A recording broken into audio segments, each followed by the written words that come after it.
Good evening from the SBC newsroom. The news for this Monday, 7th of October. The Seychelles Island Foundation, SIF, says that it is not against the hotel development on Assumption, but questions whether the size and concept of the hotel being developed is best suited for the island. SIF's CEO, Dr. Frauke Fleischer-Dogle, says that the main issue with the development on Assumption is the risks it poses to Aldabra, a World Heritage Site. Assumption is the closest island to Aldabra. Dr. Dogle explained that the SIF has always cooperated with the island's development company, the IDC, which manages the island, but feels that SIF should have been fully consulted on the project from the start. If the biosecurity risks are not sufficiently managed and invasive species arrive on Aldabra via Assumption, due to the construction and operation of the resort, it would undo 40 years of not only our work, but also the support provided by IDC. Together amounting to not less than $10 billion if we calculate the annual expenses, based on the operational costs of 20 years ago. Assumption, which is 27 kilometers from Aldabra, is the closest island to Aldabra and it's geologically similar. It has long been considered a potential ark for the endemic species of Aldabra in the event of a catastrophic occurrence or as a second home for the preservation of species relocated from Aldabra. The Committee of the National Assembly for Food Security and Sustainable Development met with President Wavell Ramkalawan today to discuss on certain aspects that the committee is willing to contribute to help the country. 8 members of the committee were present. Concerns about the strong smell from the IoT, environmental tax and ways to reduce greenhouse gas emissions were some of the topics discussed in the meeting.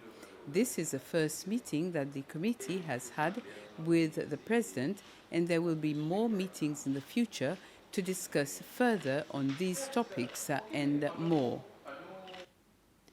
President Ramkalawan and Minister Billy Rangasamy laid the first stones to an extension of Independence House, the ceremony being a key part of the launch of the Habitat Week.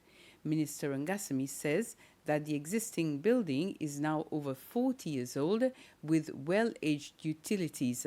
That, along with an ever-growing need for space, pushed the government to look into having the extension.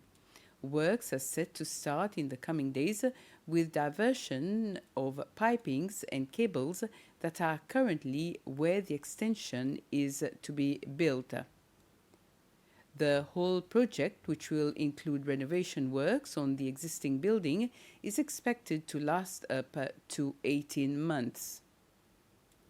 The world keeps on evolving, and so does diplomacy.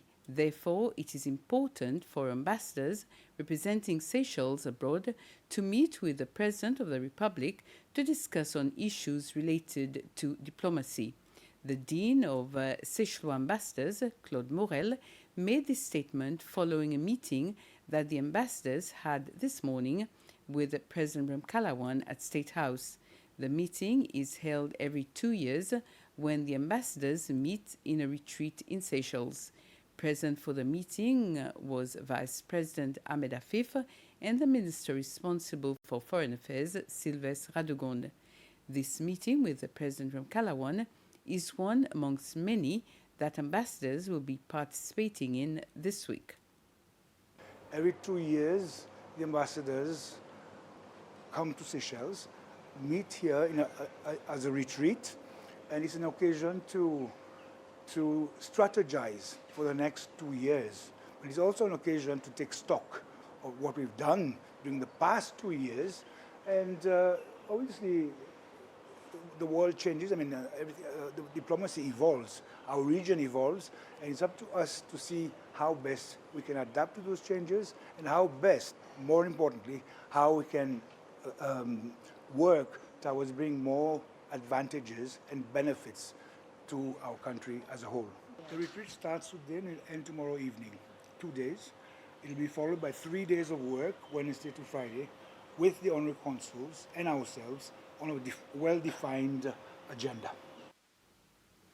The UK's Minister for African Parliament, Lord Collins of Highbury, paid a courtesy call on President Ramkalawan in a meeting this morning at State House. During this meeting, several topics were raised and discussed.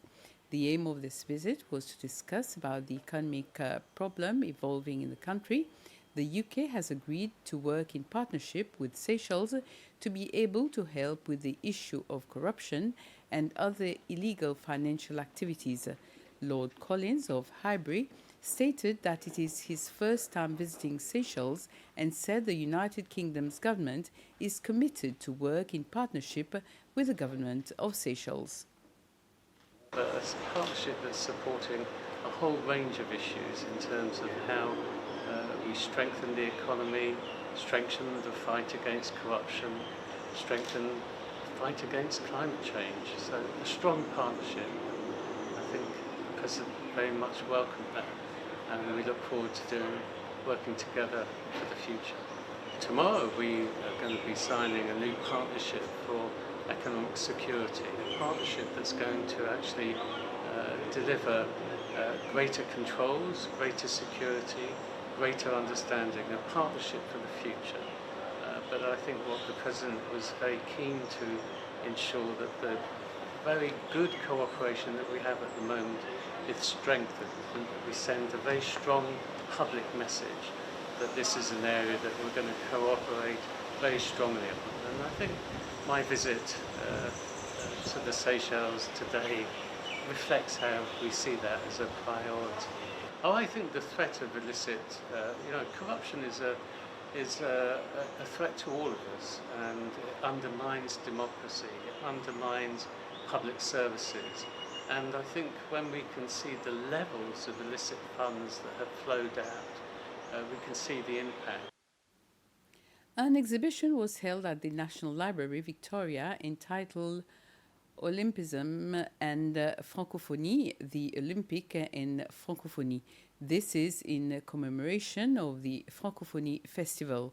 Students from 8 different primary schools, accompanied by their French teachers, and a student from Pralin Secondary School, were present at this exhibition to animate the event with poems and other presentations.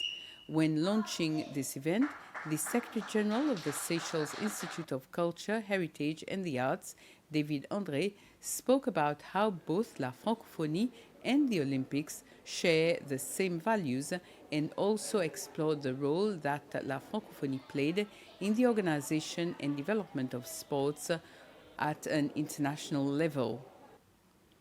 The Tourism Department has officially launched the opening of the new cruise ship season as of today during a small ceremony on board the SH Diana.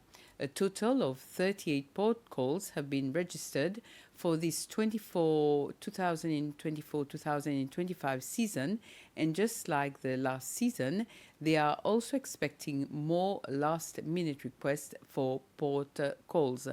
The Chief Executive Officer of the Seychelles Ports Authority, Sonny Payet, says the biggest cruise ship coming in this season, with an overall length of 294.1 meters, will bring in an influx of visitors to our shores. It is with immense pride and excitement that I stand before you, representing our vibrant port community, our valued stakeholders, and our dedicated government officials, especially from tourism sector. As we set sail into the new season, we are not just opening our doors to the majestic vessels that grace our shore. We are also unlocking opportunities that have the potential to transform our economy and elevate our tourism industry to new heights. This season is not merely a series of arrival, it is a beacon of hope and promise for our communities, our businesses, and our future. And this brings us to the end of this news summary. We'll be back at 8 with the news bulletin in Creole. Have a very pleasant evening.